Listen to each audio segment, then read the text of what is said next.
அனைவருக்கும் வணக்கம். நான் தினேஷ். விஇடி கலை மற்றும் அறிவியல் கல்லூரியில் உதவி பேராசிரியராக பணிபுரிந்து கொண்டிருக்கிறேன் தமிழ் துறையில். இந்த வாகை தமிழ்ச்சங்கம் நடத்துகின்ற மார்கழி திருவிழாவிற்கு என்னுடைய காணொளியை சமர்ப்பிப்பதில் நான் பெருமகிழ்வு கொள்கிறேன்.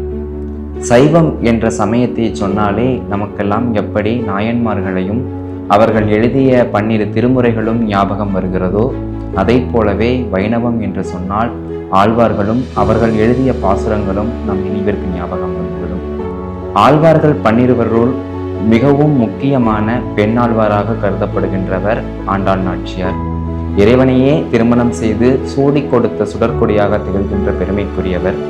ஸ்ரீவில்லிபுத்தூர் திருத்தலத்தில் பெரியாழ்வாருடைய வளர்ப்பு மகளாக வளர்க்கப்பட்டு பின்னாளில் திருவரங்கத்தில் திருமாலுக்கே துணைவியாக ஜோதியில் கலந்தவர் ஆண்டாள்.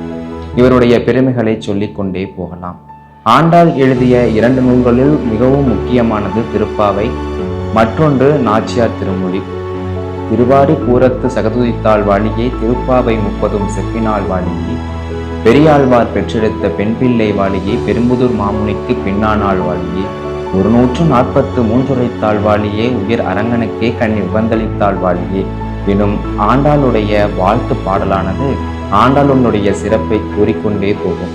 அத்தகைய ஆண்டாள் எழுதிய திருப்பாவை எனும் நூலில் இருக்கக்கூடிய 5வது பாசுரத்தை நான் உங்கள் முன் சமர்ப்பிப்பதில் பெருமகிழ்வு கொள்கிறேன்.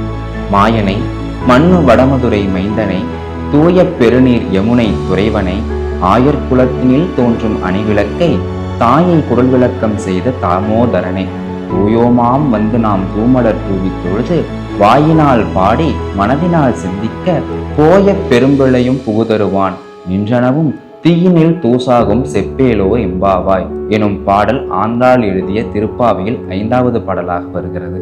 இதனுடைய பொருள் விளக்கம்: மாயனை, மண்ணு வடமதுரை மைந்தனை.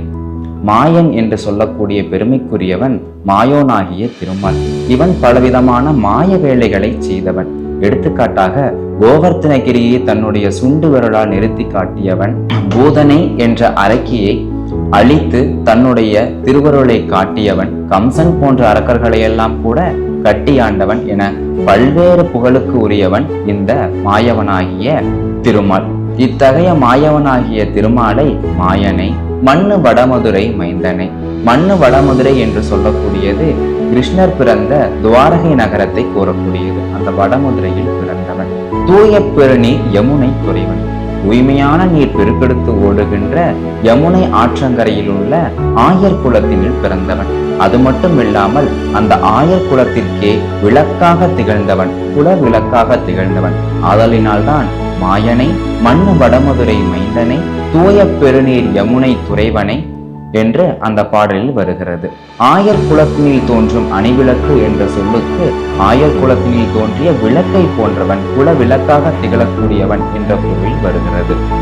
அத்தகைய இறைவனை நாம் தூய்மையான மனதினால் வந்து வாயினால் பாடி மனதினால் சிந்திக்க, நாம் செய்த அனைத்து பிழைகளையும் அந்த இறைவனானவன் தடுத்தாட்கொண்டு எந்த பிழையானது கரையாமல் நம்முடைய பாவமானது நீங்காமல் நிலைத்திருக்கிறதோ அந்த பாவத்தை கூட தீயிலில் இட்ட தூசை போல அந்த பாவத்தை எல்லாம் கழித்து நம்மை நன்னெறிக்கு உயிர்ப்பான். அத்தகைய இறைவனை வாருங்கள் வாயினால் பாடி மனதினால் சிந்திக்க, போய பெரும்பிழையும் புகுதருவான் நின்றனவும் தீயினில் தூசாகும் செப்பேலோர் எம்பாவா என்று கூறி ஆண்டாள் துயிலெழுப்பி பெண்களை அழைத்து கொண்டு திருமாலிடம் பறை கேட்பதாக இந்த பாடல் அமைந்திருக்கிறது.